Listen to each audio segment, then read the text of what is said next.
अस्सलाम वालेकुम नाज़रीन, प्रोग्राम दो टोक के साथ मैं हूं आपकी होस्ट शुमाइला नवाज। नाज़रीन, मुख्तलिफ सियासी जमातों के सरबराहान ने सर जोड़ लिए हैं, हुकूमत साजी की कोशिशें तेज कर दी गई हैं। प्रेस कॉन्फ्रेंस में मियां शहबाज शरीफ ने नवाज शरीफ साहब को वज़ीर आज़म का ओहदा कबूल करने की दावत दी। मरियम नवाज को वज़ीर आला पंजाब नामजद कर दिया।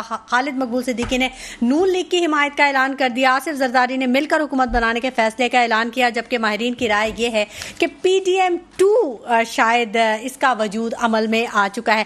PTI ने वफाक और पंजाब में MWM और KP में जमात इस्लामी के साथ हुकूमत बनाने का फैसला कर लिया है। शेर अफजल मरवत का ये कहना है कि पीपल्स पार्टी अप्रोच कर रही है, लेकिन फैसला जो है वो बानी PTI ही करेंगे, जबकि आम इंतखाबात सियासी जमातों की कारकर्दगी और मुस्तकबिल का मंजरनामा क्या होगा, इस पर बात करेंगे। मुराद अली शाह का बयान भी अहम है, जिन्होंने कहा कि MQM की 15 नशिस्तों पर बड़ी हैरत है और इसका जायजा जरूर लेंगे। क्या पीपल्स पार्टी का वफाक में हिस्सा ना बनने का फैसला दुरुस्त है? क्या पीपल्स पार्टी दो कश्तियों की सवार नजर आ रही है? क्या तहरीक इंसाफ की सिमत जो है वो दुरुस्त है या वो अपने सही पत्ते खेल रही है? जरूर इन तमाम मौज़ूआत पर बात करेंगे, क्योंकि अल्लामा राजा नासिर का भी ये बयान बड़ा अहम है। उन्होंने कहा कि बानी PTI अपने फैसलों से पीछे नहीं हटेंगे। तो कहाँ फ्लेक्सिबिलिटी होगी, कैसे सूरत हाल होगी, ये तमाम मौज़ूआत आज के प्रोग्राम का हिस्सा होंगे। मेरे साथ जो गेस्ट मौजूद हैं मैं उनका तारुफ करवा दूं। मोहसिन काजमी साहब मेरे साथ मौजूद हैं, तज्जियाकार हैं। नवाजिश अली साहब हैं, सहाफ़ी हैं। और तहसीन आबदी साहिबा हैं, पीपल्स पार्टी से इनका ताल्लुक है। जबकि कैसर रिजवी साहब तज्जियाकार हैं, ये भी हमारे साथ मौजूद होंगे। आप सबका बहुत शुक्रिया कि आपने मेरे प्रोग्राम के लिए वक्त निकाला। पहले मैं बात करना चाहूँगी मोहसिन काजमी साहब आपसे, सूरत हाल कैसी बनते हुए आप देख रहे हैं? ये सारी पार्टियां सब ने सर जोड़ लिया है, तो वो सही कह रहे हैं माहिरीन के PDM-2 बन रही है? देखिए, मैं बेशतर प्रोग्राम यही किए माशाल्लाह मैं कह चुका हूँ। जब ये PDM की हुकूमत थी तब भी कहा था, PDM के बाद निगरा आ गई तो मैंने ये कहा था निगरा भी PDM का ही हिस्सा है, ये भी साबित हो रहा है। और अब फिर वही PDM जो है आपस में इत्तेहाद कर रही है, इसकी पेशगोई मैं कर चुका था। ठीक। अब आप देखिए कि मसला क्या है। जैसे MQM वालों ने माशाल्लाह सीटें ले ली, उन्हें बहुत मुबारक हो, बड़ी खुशी की बात है कि उन्होंने अपनी खोई हुई साख हासिल कर ली। अब दुआ कीजिए कि बरकरार रहे। और अच्छा। दूसरी बात ये कि ये भी है कुछ इसमें भी शक शुबात हैं। हाँ। देखिए, मैं एक छोटा सा जुमला कह देता हूँ और कुछ भी नहीं। 8 तारीख को जो भी रिजल्ट आया जी, वो अवाम के ऐन मिजाज के मुताबिक था। और 9 तारीख को जो कुछ हुआ, यही बात मैंने पिछले प्रोग्राम में कही थी कि 8 तारीख आराम से गुजरेगी जी, 9 तारीख में तब्दीली शुरू हो जाएगी। और माशाल्लाह वो तब्दीली अभी तक हो रही है। आप ये बताएं कि KPK में तो कोई शक नहीं होना चाहिए ना इनकी हुकूमत बनने का PTI की। जी जी 2/3 मेजॉरिटी से भी ज्यादा लिया है। उनका ड्रॉबैक क्या है कि उनके पास निशान नहीं है। वो जो है वो स्पेशल सीट्स नहीं ले पा रहे हैं। ठीक। अब उन्हें रास्ता निकाला कि किसी जमात के साथ इलाहा कर लेंगे। उन्हीं ने तो डिसाइड किया था जमात इस्लामी के साथ। इनकी 3 सीटें थी। कहाँ पे? KPK में, जमात इस्लामी की जी। आज वो तीनों खत्म हो गई। अच्छा, देखिएगा, रिकॉर्ड चेक कीजिएगा। अच्छा, क्यों खत्म हो गई? अब आप कीजिए, इलाहा किससे करेंगे आप? हाँ, वहदत मुस्लिमीन की वहां सीट नहीं है। ठीक है। वहदत मुस्लिमीन कौमी असम्बली में बैठी हुई एक सीट लेके। ठीक। लिहाजा वहां इनसे हो जाएगा मामला, वही हो रहा है। ठीक है। पंजाब में जमात इस्लामी की एक आध सीट शायद है, वहां इनके साथ मामला होगा। ठीक। ये जो हरकतें अब भी हो रही है ना, इसका अवाम पसंद नहीं कर रही है। मैं तो रिक्वेस्ट करता हूं, हमें इंटरनेशनल मीडिया के पीछे नहीं जाना चाहिए या इंटरनेशनल एस्टेब्लिशमेंट के पीछे नहीं जाना चाहिए। हमें अपने मुल्क को देखना चाहिए, अपने हालात को देखना चाहिए। सबसे बड़े सवाल है मुल्क के इस्तेकाम का, इसकी बका का, इसकी माशियत का। आप बताइए, जिन्होंने 16 महीने हुकूमत की वही फिर आ रहे हैं हुकूमत करने के लिए। तो जब 16 महीने में आपने कुछ भी नहीं दिखाया, चलिए एक पे इल्जाम लगा दिए कि मुस्लिम लीग ने तबाह कर दिया, तो जो उसके लवासात थे उनमें से किसी एक का क्लिप दिखा दिए, उन्होंने एहतिजाज किया हो कि साहब ये महंगाई क्यों हो रही है। ठीक, ओ महंगाई पे तो बहुत जरूरी है बात करना। नहीं, महंगाई का रेशो मतलब आप देखें ना, पाकिस्तान की तारीख, महंगाई तो होती है। अब वो मुशर्रफ वाली तो आज आपको महंगाई नहीं मिलेगी, वो जमाने में 4 रुपए की रोटी मिल रही थी और 68 रुपए का डॉलर मिल रहा था। आज जो है 350, 400, 300 तक का डॉलर पहुंचा हुआ। तो ये हरकतें जो हुई है ये इन्हीं साहिबान की मेहरबानी है, और मैं इनको मुरीद इल्जाम उस वक्त तक ठहराऊंगा जब तक ये तस्लीम नहीं करेंगे कि इन्होंने PIA तबाह करने में पूरा साथ दिया, स्टील मिल को तबाह करने में पूरा साथ दिया, PTCL को तबाह किया, हमारे तमाम कौमी इदारे जो हमें पैसा देते थे, खजाने में पैसा आता था इनकी वजह से, वो सब खत्म हो गया। KSC मशहूर इदारा था, PIA के अंदर लोग नौकरी करते थे, खुश होते थे कि भाई हम PIA में गए, मामूली सा चपरासी भी जो खुशहाल होता था। PIA ने तो एयरलाइंस को चलना सिखाया, एयरलाइन को ट्रेन किया, PIA ने तो बहुत कुछ काम किया। पनामा एयरलाइन PIA ने बना के दी थी, पनामा एयरलाइन दुबई के, ये मिडिल ईस्ट भी एयरलाइन बना के दी। मेरा यही तो सवाल है, हम पूरी दुनिया में जाके हमारा नाम है नंबर 1 इंजीनियर पाकिस्तान के, doctors number 1, mechanic number 1, labour number 1, ये सारी मुल्क से बाहर जाके नंबर 1 हो जाती है, अपने मुल्क को चलाने के लिए कैसे नंबर 1 नहीं होती। करप्ट भी तो नंबर 1 है ना, आप हाँ? ये भी तो देखें। हाँ, तो मुल्क के अंदर है। करप्शन में भी तो नंबर 1 पे है, क्यों नवाज़ अली साहब? ऐसा ही है, बड़ी आप भी गहरी नजर रखते हैं, सहाफत से आपका बड़ा अच्छा वाबस्तगी है और माहौल में रहते हैं आप, तो आप बताइए कि अब ये जो सारी सिचुएशन चल रही है इसको आप कैसे देखते हैं? पीपल्स पार्टी 2 कश्तियों की सवार नजर आ रही है, कुछ फिर वही आवाम को वही कुछ फेस करना पड़ेगा जो पिछले 16 महीनों में फेस किया। बहुत शुक्रिया। देखें, पीपल्स पार्टी की जहां तक बात की जाए उसकी तो 5 उंगलियां घी में हैं और सर कढ़ाई में है। अच्छा, क्योंकि देखें जो अभी फैसला आया है पीपल्स पार्टी का कि नून लीग की वो हिमायत करते हैं वज़ीर-ए-आज़म बनने के हवाले से, और सारे फैसलों का बोझ जो है अब नून लीग उठाएगी, और नून लीग पर ये लाजिम हो जाएगा कि वो पीपल्स पार्टी से हर अहम मामले पर जो है वो सलाह मशवरा करने की पाबंद होगी। फिर इसी तरीके से अगर आइनी ओहदों की जानिब देखें तो कौमी असम्बली के जो आइनी 2 ओहदे हैं, स्पीकर, डिप्टी स्पीकर, और फिर बाद में जो सदर के ओहदे के हवाले से भी बिलावल साहब ने अपनी ख्वाहिश का इजहार किया है, तो इससे तो साफ ये लगता है कि नून लीग के लिए आने वाले जो 1, 2, 3 साल हैं वो मुश्किल होने वाले हैं, क्योंकि जाहिर है अभी आपने IMF के पास जाना है, फिर इसी तरीके से आपने कुछ इदारों को प्राइवेटाइज करना है, क्योंकि वो बहुत इस वक्त सफेद हाथी बन चुके हैं और उसके बारे में फैसला हो चुका है। तो प्राइवेटाइज करने के बाद वो आ जाएंगे, ठीक हो जाएंगे वो? नहीं, देखिए, वाहिद हल प्राइवेटाइजेशन ही है। पाकिस्तान में जो है आखिरी हल प्राइवेटाइजेशन है, और वो भी नहीं हो रहा। बहुत सारे इदारे हैं जिनका मसाइल है, जो कि पाकिस्तान के जो बजट है उनको सफेद हाथी की तरह खा रहे हैं। तो आने वाले दिनों में यकीनन ये फैसले भी होने हैं। फिर आप देखें, इस वक्त कोई आइडियल सिचुएशन तो है नहीं। पिछले 18 माह की जो कारकर्दगी थी PDM की हुकूमत की, उसके बाद अब जो सूरत हाल है वो बिल्कुल भी अच्छी नहीं है। तो पीपल्स पार्टी इस सारे सिनेरियो में कोइंसिडेंटली हम कह सकते हैं कि फायदे में आ गई है। सिंध में उनकी हुकूमत बन जाएगी बिला शक्कत गैर। बलूचिस्तान में वो नून लीग के साथ मिलकर और JUI के साथ हुकूमत में आ जाएंगे।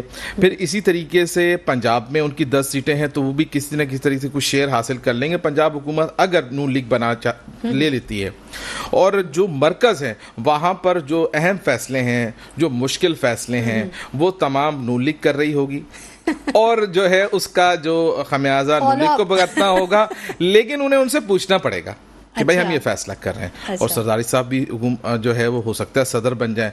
फिर देखें, चेयरमैन सेनेट के हवाले से भी उनके ज़ाहिर ख्वाहिशात होंगी। नवाज शरीफ साहब, आप जो ये सारा सिनेरियो खींच रहे हैं, जो हम देख रहे हैं कैसा हो रहा है, तो आवाम का रिएक्शन है सामने नज़र में इन सियासी जमातों के जो वैसे ही धरने और एहतजाज में बैठी हुई है? देखिए, आवाम का तो मामला ये है कि आवाम को तो फौरन ही समझ नहीं आता कि कहाँ जाके एहतजाज करें। जब हम डेमोक्रेसी की बात करते हैं तो डेमोक्रेसी में आवाम की जो अप्रोच है वो किसी MNA, MPA या किसी बल्दियाती नुमाइंदे तक होती है। जब आवाम किसी MPA या MNA या बल्दियाती नुमाइंदे के पास जाते हैं तो उनके पास बहुत सारे उज़र होते हैं कि वो उनको टरखा देते हैं।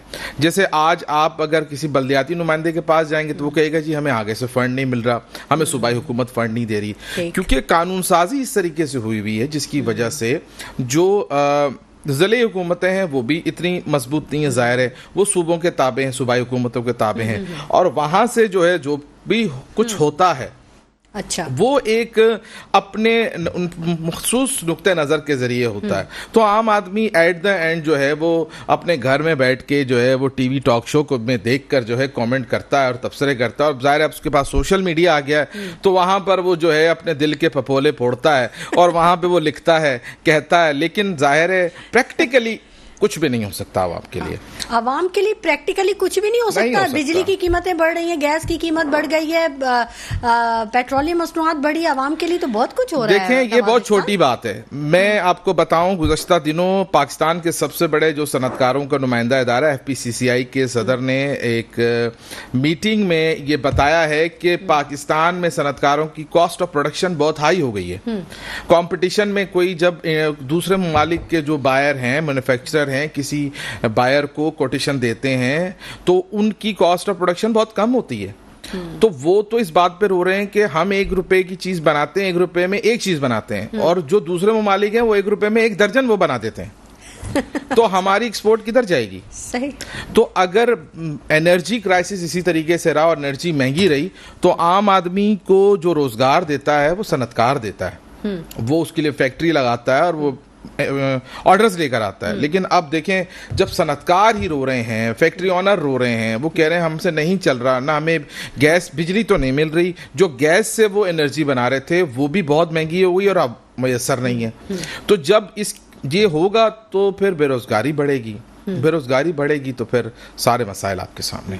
मोहसिन काज़मी साहब, इससे पहले जब एक नुक्ता बड़ा उठा था इंतखाबात से पहले कि हमारा जो ब्रेन है वो ड्रेन हो रहा है और 9 लाख से ज़ायद जो हमारे प्रोफेशनल्स हैं वो मुल्क छोड़ के चले गए हैं, तो काकड़ साहब का बयान आया था, उन्होंने कहा था कि ये कोई इतनी बड़ी बात नहीं है, अच्छी बात है कि ऊपर की क्रीम गई है तो मज़ीद जो यंग ब्लड है, जो नया खून है वो ऊपर आ जाएगा।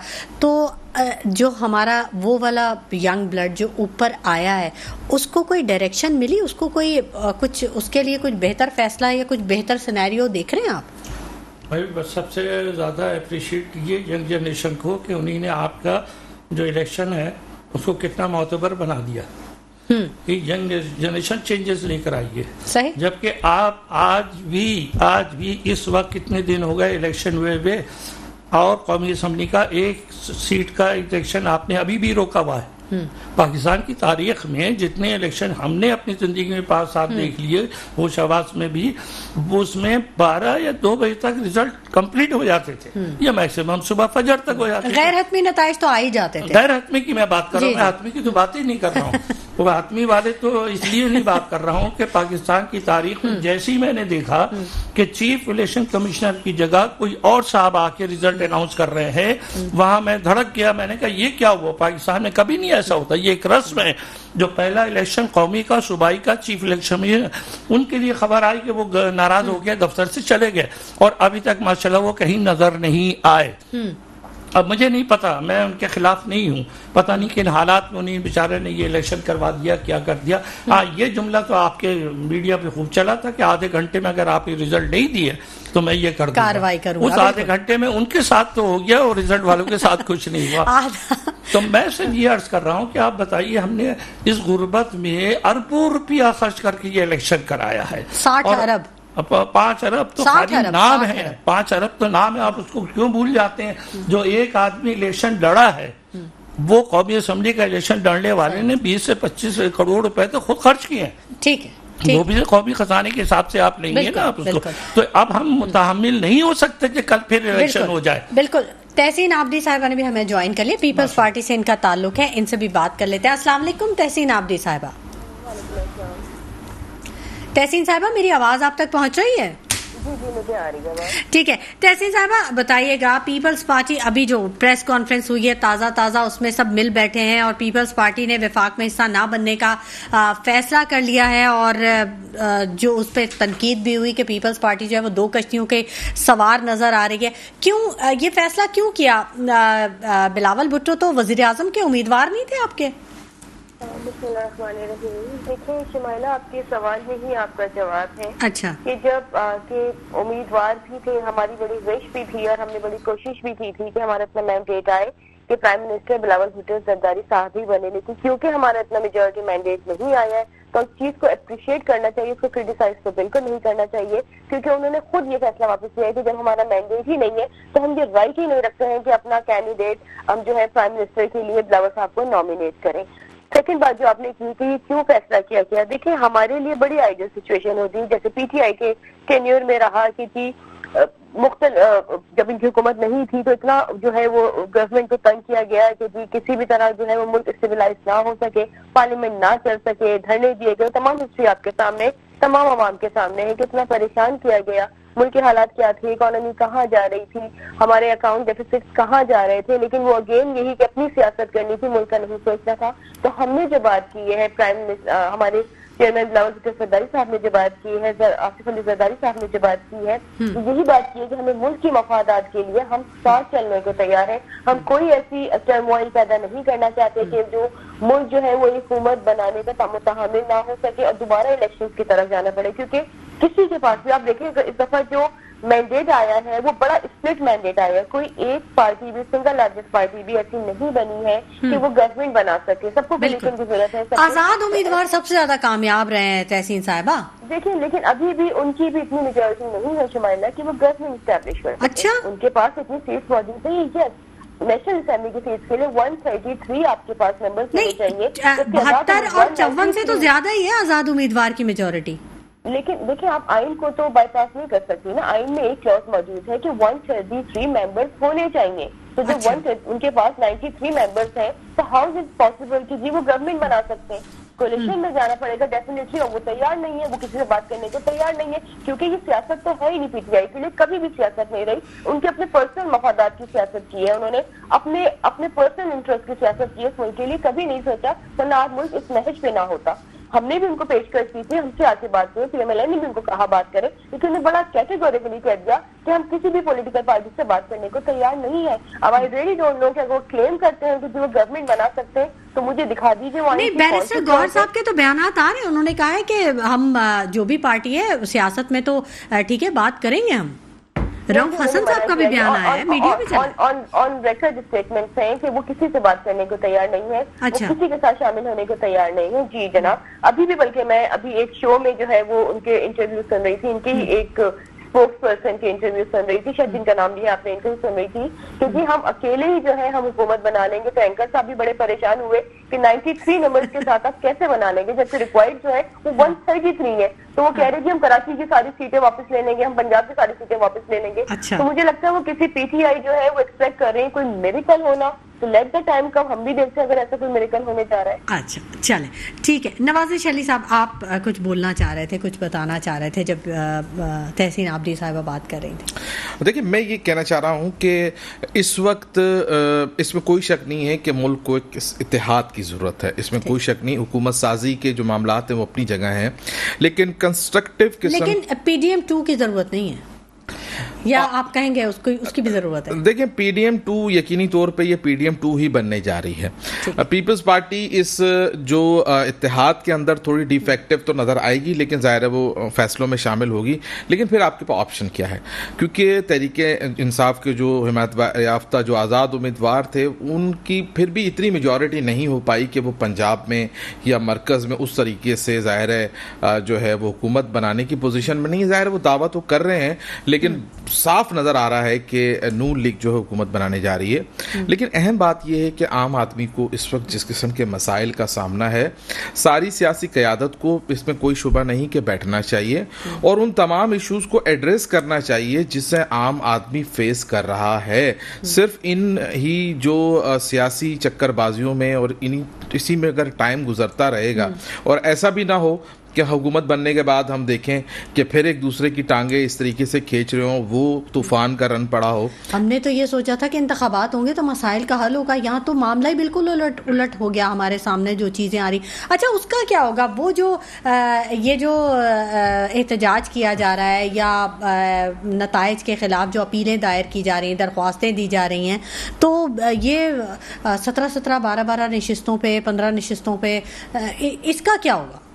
देखिए, जो हर सियासी पार्टी का जाहिर है वो कानून में हक है कि वो किसी भी नतीजे के ऊपर जो है वो अपनी रिजर्वेशन शो करे, और आज सिंध हाई कोर्ट में 40 के करीब जो नशिस्तों के खिलाफ जो है दरखास्तें वहाँ पे दायर हुई थी, तो वो जो है वो इलेक्शन कमीशन की तरफ भेज दी हैं, सिंध हाई कोर्ट ने निपटा दी हैं, क्योंकि राइट फोरम वही है। अब जाहिर है वो तो अमूमी तौर पर ये होता है ना कि पाकिस्तान में चूँकि जो इंतखाबी जो अमल है उसके अंदर हमने देखा है कि हर बार कोई ना कोई शकूक व शुबात निकल ही आते हैं, और इस बार तो बहुत ज़्यादा ही हो रहे हैं, तो बल्कि तूल व अर्ज में हो रहे हैं, और ख़ास तौर पे ये बात तो हो रही होती है। आप देखिए ना, बाजवड़ की जो सीट थी जो जमात इस्लामी के पास थी, रिकाउंटिंग में जो है वो पाकिस्तान तहरीक इंसाफ के जो हिमायत याफ्ता आज़ाद उम्मीदवार हैं उनके पास चली गई। तो यकीनी तौर पर इस अमल से जो है कुछ जमातों के मैंडेट पर भी फ़र्क पड़ेगा, सीटों में अप एंड डाउन तो यकीनन होते हुए नज़र आ रहा है। लेकिन अगर बेहतर यही है कि आवाम के बारे में अब जो है वो सोचा जाए, ताकि आवाम को जो मसाइल दरपेश हैं उनका हल किया जाए। जिन नारों को हमने सियासी जमातों के जलसों में सुना है, शहर की दीवारों पे देखा है, झंडों के ऊपर उनकी सोशल मीडिया कैंपेन्स में देखा है, उन्हें टीवी प्रोग्राम में बात करते हुए देखा है, अब उन नारों पर अमल दरामद का वक्त भी आ गया है। अच्छा, एक सवाल यहाँ एक और भी अहम बनता है। पीपल्स पार्टी ने जो है वो नून लीग के वज़ारत की हिमायत का ऐलान तो कर दिया है, लेकिन पीपल्स पार्टी ने अपने वोटर को कहा था कि वो 300 यूनिट्स देंगे फ्री, तो उसका क्या बनेगा? क्या वो कुछ कहा वो था, उसका क्या बनेगा? कुछ कहा था मोहसिन काज़मी साहब, हमने कितना प्रोग्राम में डिस्कस किया था उन 10 नुकात को, जो जब बिलावल भुट्टो ने वो जो पहली दफा वो 10 नुकात अपने मंशूर के पेश किए थे, याद होगा आपको? असल में एक टेक्निकल पॉइंट है, मैं फिर आपके सामने डिस्कस करना चाह रहा हूँ। आम आदमी बेचारे इन चीज़ों को नहीं जानते। बिलावल भुट्टो साहब भी चेयरमैन, जरदारी साहब भी चेयरमैन लिखा जाता है जी। इलेक्शन जिस पार्टी ने लड़ा है उसके चेयरमैन है जरदारी साहब। अच्छा, पार्लियामेंटेरियन के, ठीक है। और जिसके चेयरमैन है बिलावल साहब, वो तो इलेक्शन लड़ी ही नहीं है, वो तलवार का निशान वाला जी। अच्छा। इसके खिलाफ एक एप्लीकेशन सुप्रीम कोर्ट में डली है, आपने भी इशारा किया था, वो अभी तो पड़ी रहेगी, बाद में ये सामने आएगी। तो मैंने तो बहुत पहले कहा था कि जरदारी साहब अपने बेटे को सियासतदान मानने को तैयार ही नहीं है। बेचारे ने मेहनत बहुत की, बहुत अच्छी लाइन पे जा रहे थे वो। अब बात है कि आपने आके फिर मुस्लिम लीग के साथ बैठना शुरू कर दिया, इससे सबसे ज्यादा नुकसान बिलावल साहब को हुआ है। वो एक नई जनरेशन के तौर पे उठ रहे थे, और मैं समझ रहा हूँ किसी हद तक वो पंजाब में नहीं भी जीते, 10 सीटें ले ली, किसी हद तक बेहतर काम किया मेरे हिसाब से उन्होंने। अब क्या है, अब मसला है, एक फार्मूला पहले तय हुआ था गैर एलानिया, वो मैं फार्मूला आपको बता देता हूँ। उसी फार्मूले के ऊपर काम हो रहा है। उसमें ये तय हुआ था कि साहब जरदारी साहब सदर बनेंगे, मियाँ साहब वजीर आजम बनेंगे, ठीक है, और मरियम साहबा सीएम बनेंगी, सीएम पंजाब, जी, अरे सीएम पंजाबी घर बनेगी, ठीक है, ठीक है। ये इस तरह मामला तय हुआ था। अब ये वो टूट टाट गया, आवाम ने जो वोट दी है वो सारा इनका प्लान उथल पुथल हो गया वो। अब हालांकि इनको सपोर्ट मिल रही है, आज भी सपोर्ट मिल रही है, इसलिए कि आज भी इन्हीं की हुकूमत है, कोई पीटीआई की हुकूमत थोड़ी है। अच्छा, दूसरे के पीटीआई का अच्छा काम जो कर रही है, मैं हालांकि पीटीआई का नुमाइंदा नहीं हूँ, वो ये कि उन्होंने कह दिया कि हम पोजीशन में बैठ जाएंगे, हमें पावरफुल गवर्नमेंट ना मिले। बहुत अच्छा कदम उठाया उनके इस ऐलान के बाद। आप देखिए आज बिलावल साहब भी कह रहे हैं कि मैं वजीर आजम का नुमाइंदा नहीं बनूंगा। आज शहबाज शरीफ ने भी ये बात कही, ये दोनों ने ये बात ये जब कही, जब पीटीआई ने ये बात कह दी, और जाहिर है पीटीआई के लिए कि हालात अभी इतने अच्छे नहीं है, इट विल टेक टाइम, 1 साल लग जाएगा इनको हालात बेहतर करने में। ये अपनी पख्तून वो केपीके में गवर्नमेंट बनाए और इनको अपोजिशन को हुकूमत करने दें, ठीक है। और आप देखिए कि जब उनको उनका बल्ला छीना गया तो सबसे ज्यादा तो हिमायत इन लोगों ने की थी, 13 पार्टियों ने। तो मैं तो कहता हूँ पाकिस्तान की तारीख में एक सहाफ़ी हूँ, तारीखदा हूँ, मुहक्किक हूँ, मैंने बहुत कुछ लिखा है, मैं सारी जिंदगी लिखूंगा ये बात कि ये 16 महीने की हुकूमत पाकिस्तान की सियाह तरीन हुकूमत थी। अब आप बताइए, आप दोबारा उस हुकूमत को पावर में लाना चाहते हैं तो दोबारा महंगाई चाहते हैं, तो अवाम ने जो आपको फैसला दिया क्लियर दे दिया कि आप इन 13 पार्टियों को एक तरफ खड़ा कर दें और पीटीआई के जवानों को एक तरफ खड़ा कर दें। वो जीत गए, ये हार गए, ठीक। तो अवाम का फैसला तो आपके सामने आ गया। जो आप कह रहे हैं अदम इस्तेकाम जब होगा जब आप इस फैसले को तस्लीम नहीं करेंगे। ठीक है, ठीक है। तहसीन आबदी साहिबा, आप क्या कहेंगी? पहले ही हम देख चुके हैं 16 महीनों की, 18 महीनों की जो गवर्नमेंट है, उसके बाद फिर ये एक दूसरी अब तमाम पार्टियां मिलके बैठ रही हैं, तो क्या पहला सबक जो है वो काफी नहीं है हमारे लिए? देखिए, मैं एक चीज बड़ी कैटेगोरिकली क्लियरफाई कर दूं। जी जी जरूर। जो दोनों मोहतरम गेस्ट बैठे मेरे जो बहुत काबिल एहतराम है, उन्होंने शायद जो प्रेस कॉन्फ्रेंस हुई है वो पूरी तवज्जो से नहीं सुनी। जिन्हें एक साहब ने, किसी ने बोला बिकॉज मैं ऑन कॉल हूँ तो मैं देख नहीं सकी कि कौन साहब थे, उन्होंने कहा कि PDM 2 बनने जा रही है। तो बिलावल साहब ने बड़ा क्लियरली ये मैसेज कन्वे किया है कि ये PDM 2 ना बन जाए, इसलिए हम उनके साथ सिर्फ हम उन फैसलों में साथ होंगे जो मुल्क के मफादात में बेहतर होगा, जो आवाम के लिए बेहतर होगा। आपने भी बात की शुमाइला के मैनिफेस्टो की, बिलावल साहब ने अपना मंशूर दिया है। अगेन कहूंगी कि चेयरमैन साहब ने ये बात बड़ी क्लियरली मेंशन की है कि हम वहाँ उनका साथ देंगे जो कि चीज हमारे मंशूर से क्लैश ना कर रही हो, क्योंकि हमारा जो मंशूर है, अगर आपने पढ़ा हो, उसके सारे क्लॉसेस आपने पढ़े हो, वो प्योरली अवामी मंशूर दिया गया है। हमने बड़ा प्योरली अवाम फ्रेंडली मंशूर दिया गया। ना सिर्फ वो अवामी मंशूर था तहसीन साहिबा, बल्कि वो इस सिनेरियो में कुछ नाकाबिले अमल सा फील हो रहा था, क्योंकि 300 यूनिट कैसे फ्री दे सकते हैं? अभी फिर बिजली की कीमत बढ़ गई है और कराची के अवाम के लिए भी वो इंक्लूड है उसमें, कराची के साथ। देखिए, मैनिफेस्टो क्या होता है? आप आते हैं लोगों से, आपका एक नैरेटिव होता है, आप लोगों को जो है वो बताते हैं कि जी अगर आप हमें वोट देंगे, हमें मैंडेट देंगे तो हम इन जगहों पे काम करेंगे। हमें पता है इस वक्त बेरोजगारी का मसला बहुत बड़ा है, हमें पता है दहशतगर्दी अब सिंध ने तो मैंडेट दे दिया ना पीपल्स पार्टी को। हमें पता है, देखिए हम सिर्फ सिंध तक महदूद पार्टी नहीं है शुमाइला, लेट मी क्लियर। नहीं, जहाँ आपको मैंडेट मिला वहाँ तो ये मंशूर अमल करेंगे ना। देखिए, जाहिर बात है, जो हमने दिया है मंशूर, हमने किसी के बाय फोर्स नहीं दिया है या हमें कहीं से डिक्टेट नहीं हुई है चीजें। पीपल्स पार्टी वो वाहिद पार्टी है पाकिस्तान की कि जो अगर डिक्टेशन से अमल कर रही होती है ना, जब से पाकिस्तान बना है, तो उसमें शहादत ना दी हुई होती। किसी भी कोई एक पार्टी मुझे बता दीजिए पाकिस्तान की पूरी तारीख में कि जिसके पूरा का पूरा खानदान खत्म हो गया हो इस मुल्क की सियासत। बिल्कुल तहसीन आबदी साहिबा, आपने बिल्कुल दुरुस्त फरमाया। 110% मैं आपसे मुत्तफिक हूँ कि आपके कायदीन ने शहादतें दी, और इस बारे में मैं अफसोस का भी इजहार करती हूँ कि उन कायदीन के कातिल आज तक आजाद फिर रहे हैं। आपकी गवर्नमेंट इतनी मर्तबा आई लेकिन कभी वो पकड़ में नहीं आ सके वो कातिल। ये बहुत बड़ी नाकामी है तहसीन साहिबा। हो जाएगा शुमाइला, ये एक अलग टॉपिक हो जाएगा, क्योंकि जुडिशरी जो होती है वो गवर्नमेंट के अंडर में नहीं आती। जुडिशरी जो है वो एक इंडिपेंडेंट इदारा है, तो जो कातिल पकड़े गए, जो अदालतों से छूट गए, तो ये किसी भी गवर्नमेंट के हाथ में नहीं होता। ये आपको भी पता होनी चाहिए बात। तो ये अलग टॉपिक चला जाएगा। अगर आप मुझे टाइम दे रही हैं तो फिर मैं इस पे डिबेट करूँ आपसे। अच्छा ठीक है, ठीक है, आप अपनी गुफ्तगू को समेटिए। एक छोटा सा सवाल सिर्फ बता दीजिए कि जो बिलावल भुट्टो साहब हैं वो किस पार्टी के चेयरमैन हैं? देखिए, वो पाकिस्तान, ये अगेन फिर वही एक अलग टॉपिक की तरफ सर ले गए। मुझे नहीं पता कि सर, क्योंकि इस वक्त टॉपिक ये नहीं था। टॉपिक अभी गवर्नमेंट का हो रहा था कि गवर्नमेंट एस्टैब्लिश हो रही है। हमारी जो पाकिस्तान पीपल्स पार्टी है उसके प्रेसिडेंट आसिफ अली जरदारी साहब हैं और उसके चेयरमैन जो है वो बिलावल भुट्टो जरदारी साहब। ठीक है, ठीक है, ठीक है। तहसीन आबदी साहिबा, बहुत शुक्रिया कि आपने हमारे प्रोग्राम के लिए वक्त निकाला और हमारे सवालों के जवाब दिए, अपने तज्जिए से हमें आगाह किया, हमें हमारी मालूमात में इजाफा किया। नाज़रीन, गुफ्तगू का सिलसिला जारी रहेगा। वक्त हो गया एक ब्रेक का, हमारे साथ रहिएगा। वेलकम बैक नाजरीन। गुफ्तगू के सिलसिले को हम आगे बढ़ाएंगे और हमारे साथ मौजूद हैं मोहसिन काज़मी साहब, नवाज़िश अली साहब मौजूद हैं, तहसीन आबदी साहब भी हमारे साथ मौजूद रही थी। कैसर रिजवी साहब ने भी हमें ज्वाइन कर लिया है, कानूनी माहिर हैं, तज्जियाकार हैं, इनसे भी जान लेते हैं। अस्सलाम वालेकुम कैसर रिजवी साहब। जी वालेकुम सलाम।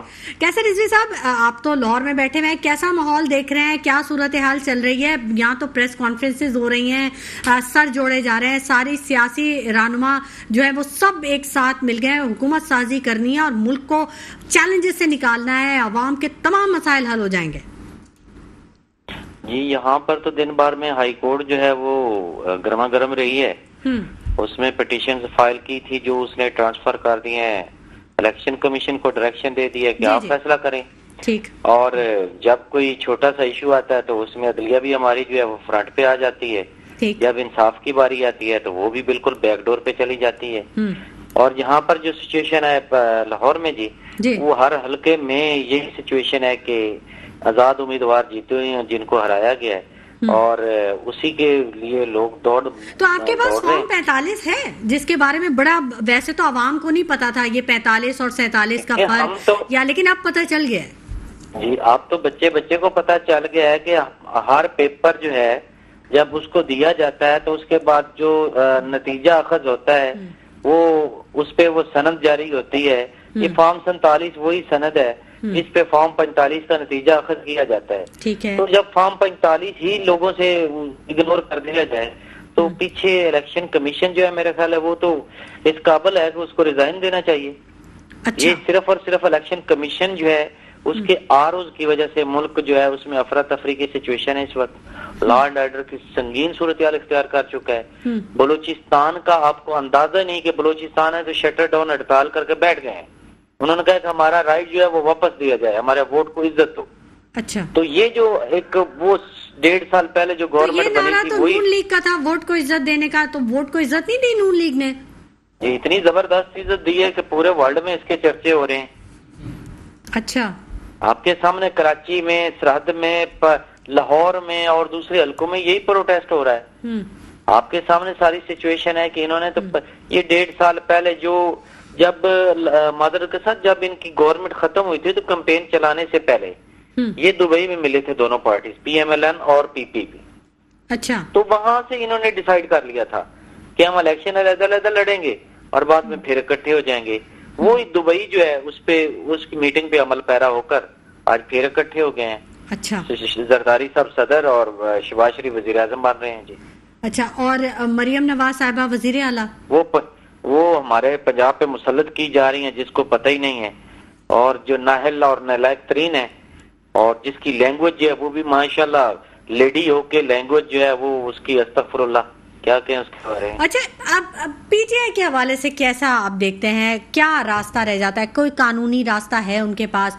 कुछ कोई ऐसी सिमत जो उनको उनकी डायरेक्शन ठीक कर सके?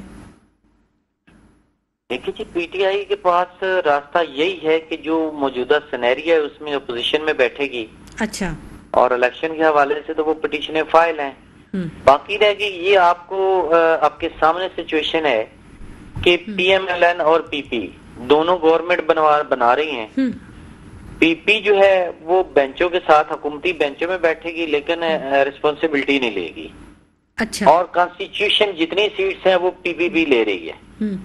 अब जो भी मलबा होगा, जो भी रिस्पॉन्सिबिलिटी होगी, जो गलत होगा वो PMLN पे डाल दिया जाएगा। अच्छा। तो हुकूमत पीपल्स पार्टी करेगी? कॉन्स्टिट्यूशनली तो पीपल्स पार्टी एंजॉय करेगी हुकूमत को, मतलब मलबा नून लीग उठाएगी। मलबा नून लीग उठाएगी और सूरत हाल ये होगी कि ये तो 2 साल की प्रिडिक्शन कर रहे हैं। मेरा ख्याल तो ये साल भी नहीं चलेगी और अगर थोड़ी सी PPP का मुतालबा नहीं मानेगा, PPP रूठ जाएगी तो PMLN उसको मनाने के पीछे लगी होगी। कैसे रिजवी साहब, बड़ी खतरनाक सिचुएशन। आप तो मंजरकशी बड़ी खतरनाक कर रहे हैं। अभी 60 अरब दे के खर्च करके इतना सिक्योरिटी थ्रेट्स को रख के हमने इंतखाबात हुए। अब फिर अगर 1 साल या 2 साल बाद तो ये तो मुल्क वैसे ही इतने चैलेंजेस का शिकार है, अवाम वैसे ही तंग है, महंगाई और पता नहीं किन किन चीजों से। मतलब क्या हर साल हम ये ईद की तरह त्यौहार मनाएंगे इलेक्शन का? जब इलेक्शन कमीशन आपका ऐसा होगा तो आप इसी तरह होते रहेंगे जनाब। जब आप किसी पार्टी का मैंडेट छीन लेंगे तो यही सिचुएशन क्रिएट की जाएगी ना पाकिस्तान में। अच्छा। तो गरीबों के पसीने से निकाली जाएगी। ठीक है। कैसर रिजवी साहब, आप हमारे साथ ही रहिएगा। मोहसिन साहब, मैं पूछना चाहूंगी आपसे कि तहरीक इंसाफ का जो अब तक का कारकर्दगी है, जो इंतखाबात के बाद की जो सिचुएशन, कुछ लोग ये भी कह रहे हैं कि बहुत सी चीज़ों में तहरीक इंसाफ जो है वो लैक कर रही है, वो अपनी बात मुकम्मल तौर पे पहुंचा नहीं रही है। यहाँ कहीं है कुछ ऐसा, कोई लूप होल्स? मेरे ख्याल में इस वक्त क्या कहते हैं, PTI के जो बानी हैं वो एडवाइज़र की बातों को बड़ी अहमियत दे रहे हैं।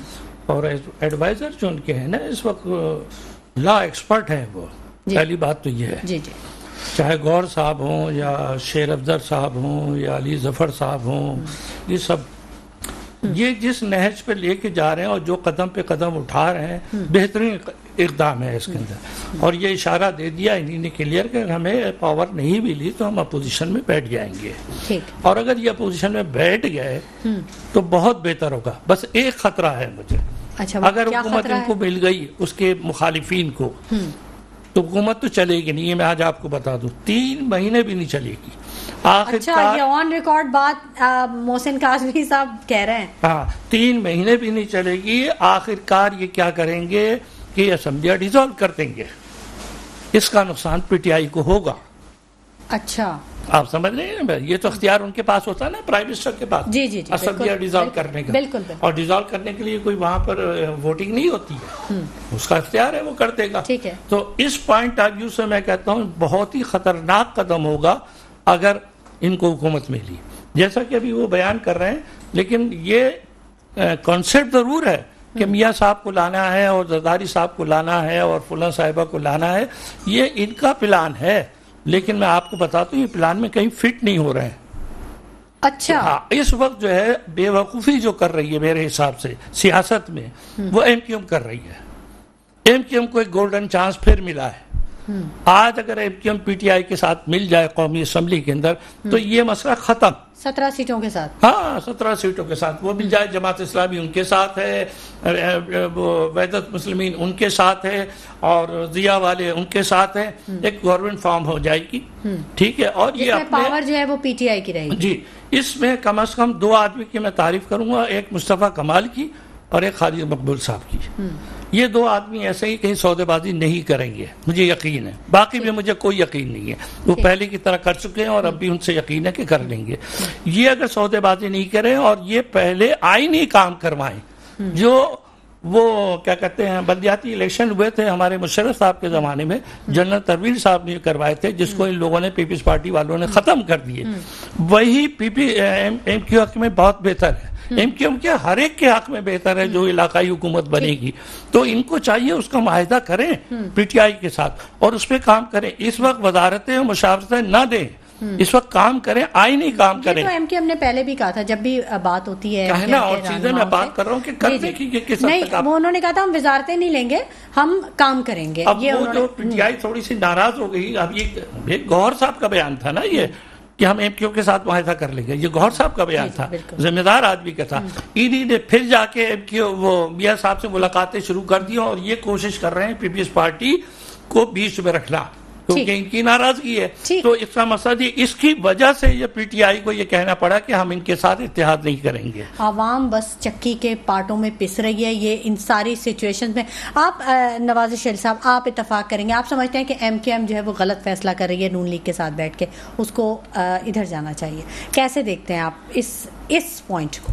देखिए, अगर हम पिछले अगर इस 20 साल के टर्नओवर को अगर देखें तो एमक्यूएम का जो इंतखाबी इत्तेहाद की जो तारीख रही है वो पाकिस्तान मुस्लिम लीग नून के साथ बहुत बेहतर रही है as compare Pakistan peoples party और तहरीक इंसाफ के हवाले से। क्योंकि हमने 2013 वाला जो टाइम देखा तो उसमें एमक्यूएम की जो नेगोशिएशन पोजीशन अच्छी ना होने के बावजूद भी उन्होंने कराची के लिए कुछ ना कुछ डिस्कशन करते रहे। लेकिन और ये बात भी बहुत अहम है, इसमें कोई शक नहीं है कि फेडरल गवर्नमेंट से अगर कोई विफाक की बात से अगर बात करता है कराची के लिए तो उसमें कोई शक नहीं, एमक्यूएम उसमें आगे है। तो बरसर इक़्तिदार पार्टियों की बात कर रहा हूँ। तो आप देखें नून लीग के ही दौर में कराची में जो है वो ग्रीन लाइन का मंसूबा आया जो कई सालों से नहीं आया और उसके बाद फिर कुछ नहीं हुआ। और हमने ये भी देखा कि 2020 में जब उसका इफ्तिताह हुआ तो झंडे किस पार्टी के लगे हुए थे वो हमने देखे और उन्होंने इस चीज़ को ज़ाहिर है प्रोपेगेट भी किया। तो एमक्यूएम का ये फैसला बिल्कुल ठीक है कि नून लीग के साथ उनकी एक स्ट्रेटेजिक और नेशनल जो है अलायंस बनती है, पहले से मौजूद है, केमिस्ट्री मैच है ये पीपल्स पार्टी के साथ। तो आप एक जैसे हैं दोनों देखिए मोल्ड केमिस्ट्री मैच सियासत में मोल्ड तो होना पड़ेगा। नवाज शरीफ साहब, एक और बड़ा सवाल, अवामी सवाल भी आता है और अवाम ये पूछती है कि एमक्यूएम की तारीख की आपने बात की ना, तो मैं उसी पॉइंट ऑफ व्यू से बात करना चाह रही हूँ। एमक्यूएम की ये भी तारीख रही है कि एमक्यूएम के दरवाजे पे हमेशा आई है जिसे ज़रूरत पड़ी है। ये पहली दफ़ा तारीख में ऐसा हुआ कि एमक्यूएम पहली फ्लाइट पकड़ के इस्लामाबाद पहुंच गई। आप मतलब दुरुस्त कर दें अगर मैं गलत हूं तो। नहीं, देखिए ऐसा हुआ था कि ये वो इत्तेहाद था जो प्री इलेक्शन बन चुका था। अच्छा, शहबाज शरीफ जो हैं वो इंतखाबात से, तारीख तो रही है ना, ये तारीख रही है कि इंतखाबात के बाद इत्तेहाद हुए हैं, डिस्क्लोज नहीं किया गया है और लोग पहले नहीं आए हैं। लेकिन इस बार जो है वो इलेक्शन से पहले ही पूरी दुनिया को पता था कि नून लीग जो है वो एमक्यूएम से इत्तेहाद करने जा रही है और इसीलिए NA-242 कॉन्फ्रेंस में भी एमक्यूएम में से कह दिया था किसी और इसीलिए NA-242 से आप देखें कि शहबाज शरीफ ने अपने नॉमिनेशन पेपर मुस्तफ़ा कमाल साहब के हक में वापस लिए। तो ये उसी डिस्कशन का नतीजा था जो एमक्यूएम ने की थी और एमक्यूएम ने अच्छी तरीके से डिस्कशन की और अब जाहिर है यानी अब वो वादे की पासदारी कर रहे हैं, यूं कहना चाहिए। बिल्कुल वादे की पासदारी कर रहे हैं और अब देखें नून लीग के पास जो मेजर प्लेयर होगा अगर लंबर गेम के हिसाब से जो वजारतें भी लेगा और पावर पॉलिटिक्स में रहेगा वो एमक्यूएम ही तो होगी। पीपल्स पार्टी ने तो कहा है कि हमें वजारतें नहीं चाहिए, हम बाहर बैठ के देखेंगे, आप कुछ गलत करेंगे तो हम आप पर 70% रेवेन्यू देने वाला शहर। देखें कराची को इस वक्त कराची का मसला हल करना पड़ेगा आपको। मतलब ऐसे नहीं हो सकता कि 70% जान नहीं छुड़ा सकते, चाहे आप कुछ भी कहें। इस शहर के लोगों को, मेट्रोपॉलिटन सिटी के जो शहरी हैं उनको नहीं मिल रही वो सहूलियात, उनका बेड़ा गर्क हुआ है। आप यहाँ पर ना कोई बिल्डिंग का नक्शा पास करा सकते हैं, ना आपके को अच्छी मयारी ट्रांसपोर्ट मुयसर है। आप यहाँ पर जो है इंडस्ट्रियल एरिया में चले जाएं, Korangi industrial area, SITE industrial area, Bin Qasim industrial area, वहां पर जो मजदूर जो इस मुल्क को चलाए रहे हैं वो बसों की छतों पे सफर कर रहे हैं। बहुत बहुत मुश्किल हालात है। कैसर रिजवी साहब से भी पूछ रहे थे। कैसर रिजवी साहब, पीटीआई से बड़ी शिकायत है लोगों को, कराची के अवाम को खास तौर पे बड़ी शिकायत रही कि कराची की तरफ पीटीआई ने नहीं तवज्जो दी। जी, पीटीआई की गवर्नमेंट में एमकेएम का हिस्सा था और एमकेएम जब इख्तियार एंजॉय कर रही थी तो ये मसले उनके मकामी लोगों को हल करने थे, पॉइंट आउट करने थे। और जब वो एंजॉय इख्तियार कर रहे थे तो उस वक्त उनको नहीं पता था कि ये कराची में क्या हो रहा है। तो अब जो जब इख्तियार खत्म हुआ है तो फिर 1.5 साल फिर उन्होंने एंजॉय किया इख्तियार शहबाज शरीफ की सूरत में। अच्छा। उस वक्त भी मसले नहीं हल हुए। तो अब ये शुरू से लेकर अब तक कराची एमकेएम के हाथ में रहा है तो अभी तक मसाइल हल नहीं हुए। तो इसमें पीटीआई तो जिम्मेदार नहीं है। तो मतलब ये रिलायबल नहीं है आपके ख्याल में? अगर ये नून लीग के साथ मिल भी जाते हैं तो आवाम जो है वो इनको नहीं कंसिडर करेगी? जी, कभी भी नहीं करेगी, कभी भी नहीं करेगी। अभी भी जो इलेक्शन हुए हैं उसमें यही प्रोटेस्ट हो रहा है जमात इस्लामी और पीटीआई का कि वहां पर नशिस्तें जो है एमकेएम ये कैसी सारी की सारी ले गया। और ये कमिटमेंट जो है मैं सुन रहा था, कमिटमेंट खालिद मकबूल सिद्दीकी साहब ने जो इलेक्शन से पहले ही कह दी थी कि हम जो है पीएमएलएन से मिलेंगे, तो उस सूरत में इनको ये सारी सीटें जितवाई गई हैं। ठीक है, ठीक है। और हाफिज नईमुर रहमान साहब ने तो ये भी कह दिया कि जो एक सीट मुझे मिली है वो भी आप ले लें, नहीं चाहिए मुझे खैरात में। बड़े गुस्से का इजहार किया उन्होंने। उस तरह काफी लोगों ने कहा है जी हम हारे हुए हैं। इधर बखत साइड में करम बंदियाल साहब हैं, उन्होंने भी यही कहा है। उन्होंने कहा जी मैं हारा हूँ, मैं हार अपनी मानता हूँ, मैं सीट खैरात में नहीं लेता। तो इसी तरह काफी प्रेस कॉन्फ्रेंस आ रही है। अच्छा, लोगों को एहसास है, लोगों को अवाम जो है उसके वोट को इज्जत देनी चाहिए, बल्कि उनका मकाम और बुलंद हो रहा है जो ये लोग ऐसे कर रहे हैं। यानी पीटीआई जो है वो किसी भी पार्टी से नहीं वो करेगी, इत्तेहाद करने के लिए राजी नहीं है। अल्लामा राजा नासिर साहब की भी मुलाकात हुई है बानी पीटीआई से और उन्होंने कहा है कि वो जो है वो अपने फैसलों से पीछे नहीं हटेंगे, उनकी बात हो चुकी है।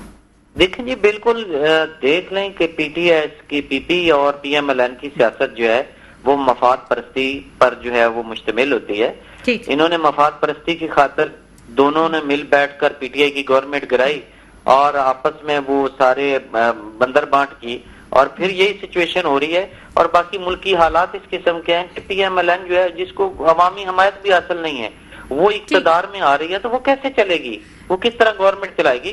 जून में तो इन्होंने पता नहीं कितने बिलियन जो है डॉलर वो देने हैं, आईएमएफ को कर्जा वापस करना है, वो कहाँ से करेंगे? ठीक है, ठीक है। कैसा रजी साहब, अब वक्त बहुत मुख्तसर रह गया है, वन लाइनर अगर कोई मैसेज देना चाहें तो आप दे दीजिए।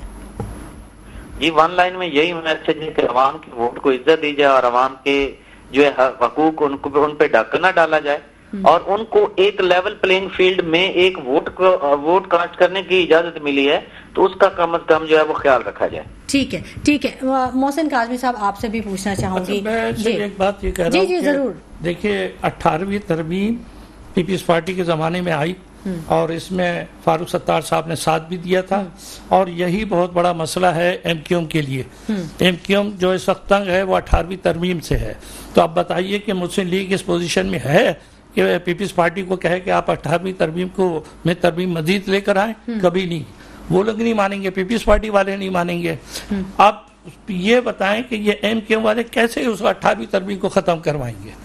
तो ये सब चीजें तो इलेक्शन पहले जब आपके मुआहदे हो रहे थे तो इस मुआहदों का ये हिस्सा बनना चाहिए था उस वक्त, आपने नहीं बनाया उस वक्त। अब इलेक्शन हो, ये तो बड़ी अच्छी बात है कि आपने इलेक्शन से पहले बाकायदा उनके साथ इत्तेहाद किया। अब देखें, हमेशा सियासत जो है ज़मान और मकान के हिसाब से चली जाती है। आज के हालात कुछ और है, कल के हालात कुछ और थे।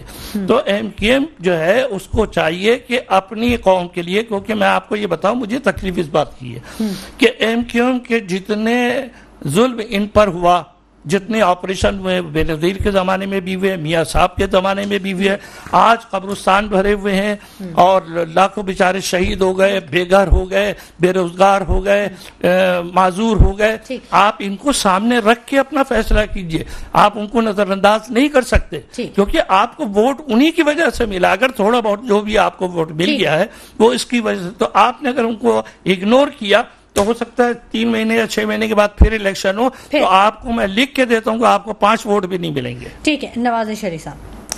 देखिए, इलेक्शन तो हो गए हैं, जिन्होंने जितने वोट लेने थे ले लिए, सीटें ले ली। अच्छा। जिसने हुकूमत अब बनानी है उसी आदाद-ओ-शुमार के हिसाब से बनाएगा। अब इलेक्शन कमीशन उन 40 हल्कों का कोई नहीं, वो उसमें कोई थोड़ी बहुत हल्की फुल्की मौसीकी अगर आपको सुनाई दी तो सुनाई दी जा सकती है, वरना कोई ज्यादा कोई मेजर चेंज नहीं आने वाला। मतलब जितनी डिस्कशन हो रही है, लेकिन इसमें एक अहम बात यह है कि JUI 40 हल्के हैं, 40 हल्के हैं, लेकिन अभी तो इलेक्शन कमीशन का देखें क्या फैसला आता है। 15-20 तो चेंज कुछ ना कुछ हो सकता है, ये तो देखिए इलेक्शन कमीशन को पता है, हम तो इस पे अभी तो कोई कमेंट नहीं कर सकते। लेकिन आम आदमी के लिए ये वन लाइनर आम आदमी के लिए है कि बड़ी तादाद में लोगों ने वोट कास्ट किया है, लोगों में शऊर आया है, उन्होंने इलेक्शन को छुट्टी के दिन के तौर पर नहीं मनाया है, और अब मतलब वो लोगों उन लोगों की ख्वाहिश थी कि कुछ हमारे लिए कुछ किया जाए। ठीक है, बहुत शुक्रिया मोहसिन काज़मी साहब, आपकी तशरीफ आवरी के लिए बहुत शुक्रिया। नवाज शरीफ साहब, आपकी तशरीफ आवरी के लिए बहुत शुक्रिया। कैसर रिजवी साहब, आपने वक्त निकाला हमारे प्रोग्राम के लिए, बहुत शुक्रिया। तहसीन आबदी साहिबा ने भी हमें वक्त दिया। नाज़रीन, बहुत मुश्किल हालात में आवाम ने वोट दिया, बहुत सारे चैलेंजेस के साथ। आवाम का एहतराम करें, आवाम के वोट का एहतराम करें, तभी मुल्क की इस्तेहकाम की जमानत दी जा सकती है। इसी के साथ शुमाइला नवाज को इजाज़त दीजिए। अपना बहुत ख्याल रखिएगा। अल्लाह ने के बाद।